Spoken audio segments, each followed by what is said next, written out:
So hello students, नमस्ते। आप सबको टीजीटी साइंस के ऊपर बहुत सारे बच्चों का क्वेश्चन था कि मैम सिलेबस नहीं है। तो टीजीटी साइंस में दो पार्ट होते हैं, एक होता है पीसीएम, एक होता है सीवीजेड, राइट।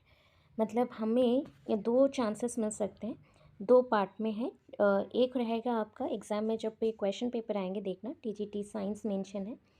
तो टीजीटी साइंस में हमने पार्ट कर दिया है, एक है पीसीएम रहेगा, जो पीसीएम बच्चों ने भरा है, पीसीएम टीजीटी साइंस। सीवीजेड रहेगा। तो इनमें से कॉमन क्या चीज़ है बताओ। सीवीजेड में आपका सी कॉमन है, सी कॉमन है दोनों में। मतलब केमिस्ट्री जो पार्ट है दोनों को ही पढ़ना है। इधर रहेगा आपका फिजिक्स, केमिस्ट्री और मैथ के कुछ पोर्शंस।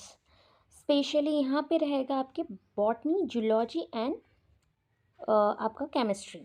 सो मैं आपको सिलेबस यहाँ पे बताने वाली हूँ, ठीक है। उस सिलेबस का जितने भी क्वेश्चन है आप पूरा कर लीजिए, हो सके तो उसका एक लेवल ज़्यादा का सोचिए। आप क्लास 6 to 12 तक का सोचना है आपको, ठीक है। उस बेसिस पे आपको क्वेश्चन के आंसर्स देने हैं। अगर कहाँ से पढ़ना है बोलोगे, DSSP, ठीक है, AWES, आर्मी पब्लिक स्कूल का एग्ज़ाम, KVS, ये सब का आप एक बेस बना के पढ़ सकते हैं वहाँ से। चलो, पहला पार्ट में फिजिक्स के पोर्शन है, इफेक्ट ऑफ करंट, जिसमें potential difference, ohm's law, series combination of resistor, parallel combination of resistor, power dissipation due to current, interrelation between PVIR, magnetic field, magnetic line, magnetic field due to current carrying conductor, Fleming left and rule, electromagnetic induction, induced potential difference, induced current and direct current, alternating current, frequency of AC, advantage of electronic motor, electronic generator. Light भी आता है,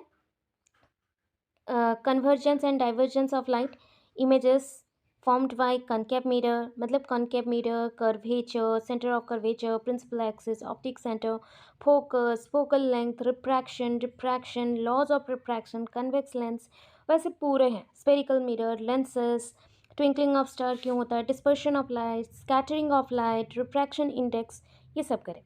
sources of energies भी हैं, varieties हैं, different forms of energy leading to different sources for human use, fuels हैं, fossil fuels हैं, solar energy, then biogas, wind and water, tidal energy, nuclear energy, renewable versus non-renewable resources, motion है, force and Newton's law पूरा करिए अच्छे से, displacement, velocity, uniform, non uniform motion along a straight line, acceleration, distance, time, velocity, time graph for uniform and uniformly accelerated motion, equation of motion by graphical method, elementary idea of uniform circular motion, force and motion, Newton's law of motion, inertia of a body, inertia and mass, momentum, force and acceleration, elementary idea of conservation of momentum, action and reaction forces.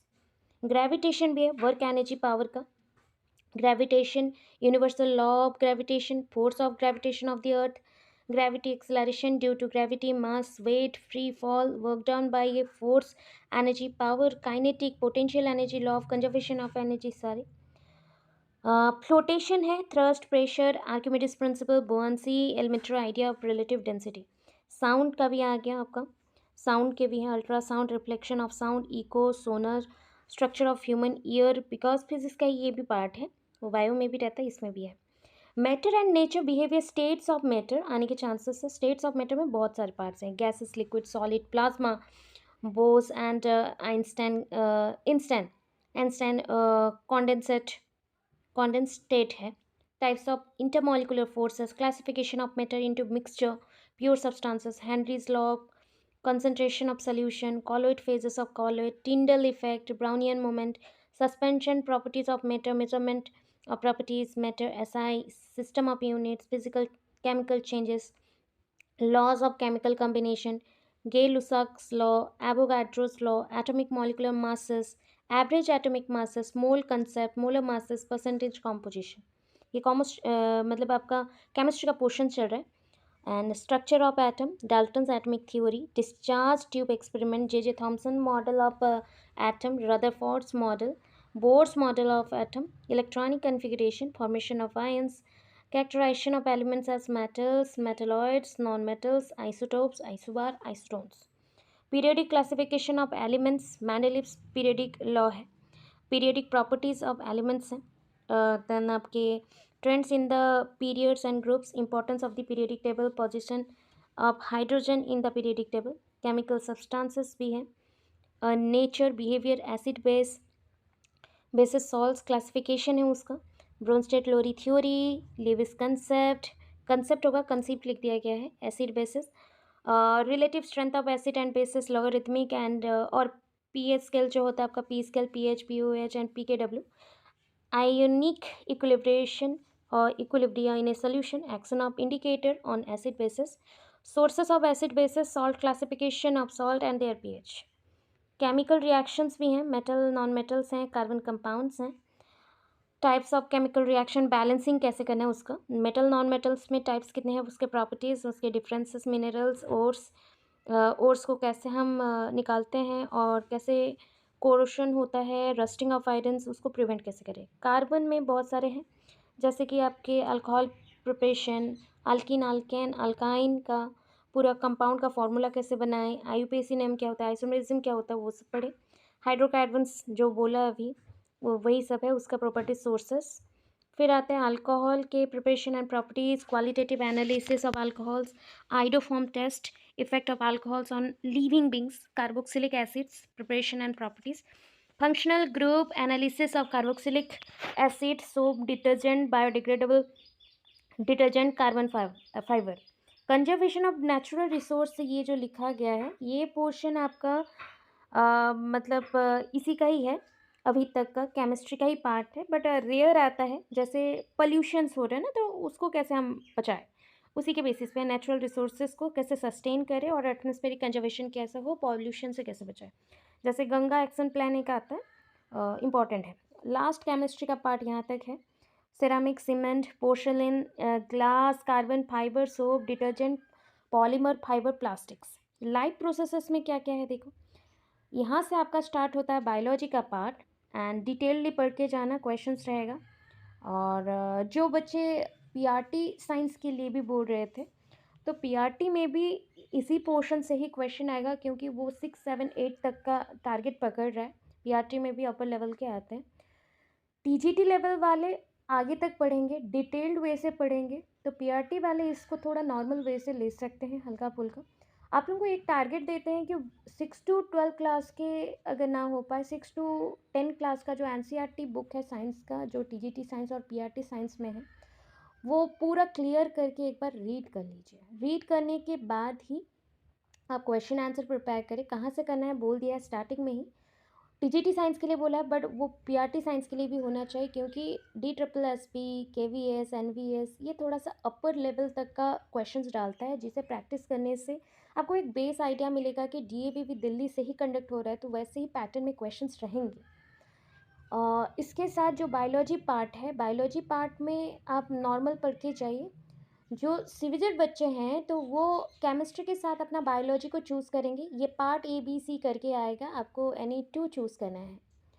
तो उस basis पे PRT वालों का science जो रहता है उनका कैसे आएगा, ओवरऑल सब मिला के आएगा, ठीक है। क्योंकि जब 1 to 5 क्लास में साइंस पढ़ते हैं तो वो ओवरऑल रहता है, वहाँ पे कोई डिविजन्स नहीं रहता है कि ये हिस्ट्री है, ये ज्योग्राफी होगा, सोशल साइंस से ये डिवाइड हो गया है, और ये आपका फिजिकल साइंस, केमिकल साइंस और लाइफ साइंस होगा, ऐसा डिवीज़न नहीं रहता है। तो ओवरऑल थोड़ा थोड़ा आपको पढ़ना है, यही बेस रहेगा।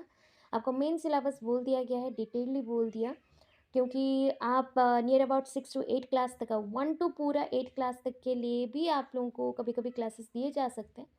सो पीआरटी वाले भी, पीआरटी साइंस वाले भी इसी को फॉलो करें, टीजीटी साइंस वाले इसको और एक हार्ड लेवल में फॉलो करें, पूरा डिटेल लेवल में, ठीक है। बायोलॉजी में क्या क्या है, what our life process, need for nutrition, nutrition क्या है, कितने मोड्स ऑफ न्यूट्रिशन होते हैं, फोटोसिंथेसिस क्या है, बहुत ही अच्छे वे से, डिटेल वे से पढ़ना इसको। टीजीटी वाले, पीआरटी वाले ओवरऑल पढ़ सकते हो। Various steps of holozoic nutrition, aerobic anaerobic respiration, transportation in human beings, transportation in plants, transportation in animals, excretion in plants and animals, control coordination मतलब आपका न्यूरल कंट्रोल जितना भी है नर्वस सिस्टम्स का, वो प्लांट्स में भी है एंड एनिमल्स भी है। ये एनिमल्स का है, ये प्लांट का है, तो पूरा देखना। Endocrine, exocrine gland, hormone in animal, geotropism दिया गया, पॉजिटिव नेगेटिव। रिप्रोडक्शन आया, importance of variation, modes of reproduction, single organism कैसे रिप्रोड्यूस करेगा, sexual reproduction plants and animals में क्या है, ह्यूमन बींग्स में कैसा है, what happened when egg is not fertilise, parthenocarpy, parthenogenesis,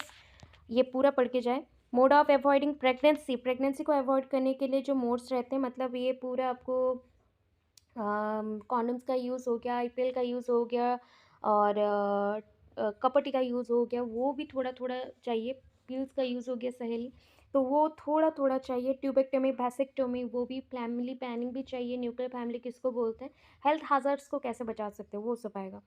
heredity and evolution में भी ये इंपॉर्टेंट है, लॉ ऑफ हेरिटेंस भी है, इवोल्यूशंस भी है, पूरा है। और ह्यूमन आई, कलरफुल वर्ल्ड बोला गया, तो ह्यूमन आई करेक्शन आता है। नेचुरल रिसोर्सेस हैं, जो लिविंग ऑर्गेनिजम्स, माइक्रो ऑर्गेनिजम्स भी आ सकता है। स्ट्रक्चर ऑफ सेल, टिश्यू के, प्लांट के भी टिश्यूज है, एनिमल टिश्यू है, दोनों पढ़ना पड़ेगा। डाइवर्सिटी ऑफ लिविंग ऑर्गेनिजम्स, ये तो इवोल्यूशन है, और +2 का पार्ट है एक्चुअली, हमारा भी था क्लास 9-10 में भी, +2 में भी ये प्रेजेंट है।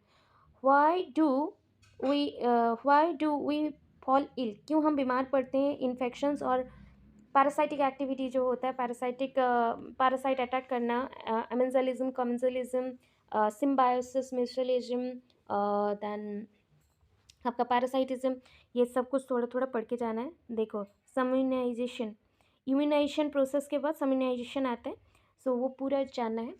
पीआरटी वाले भी इसको पढ़े, टीजीटी वाले भी इसको पढ़े, और साथ ही आप मैथ्स के सोच लो 5 या 7 क्वेश्चंस रह सकते हैं, तो बेसिक मैथ्स से आप पढ़ते जाइएगा थोड़ा थोड़ा करके। तो क्या पढ़ना है, जो कि है आपका टाइम वर्क डिस्टेंस, मैं बोलते जा रही हूँ, सुन के लिख लेना। Time work distance, profit loss, compound interest, और जैसे कि हो गया मिडिल टर्म्स, और ज्योमेट्री का थोड़ा बहुत आ सकता है, तो फॉर्मूला ये देख के जाओ।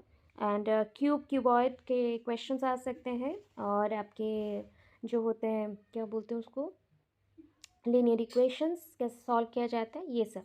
इतना ओवरऑल है पीआरटी एंड टीजीटी के लिए। टीजीटी हाई लेवल का थोड़ा पढ़ेंगे डिटेल्ड वे से, पीआरटी थोड़ा ओवरऑल पढ़ेंगे। कहाँ से पढ़ोगे मैम, अभी लास्ट मोमेंट पे DSSB का, KVS का, NVS का, एंड बाकी जितने भी एग्ज़ाम्स हैं सेंट्रल गवर्नमेंट के, टीचिंग जॉब्स के, वहाँ से आप सर्च करके पढ़ो।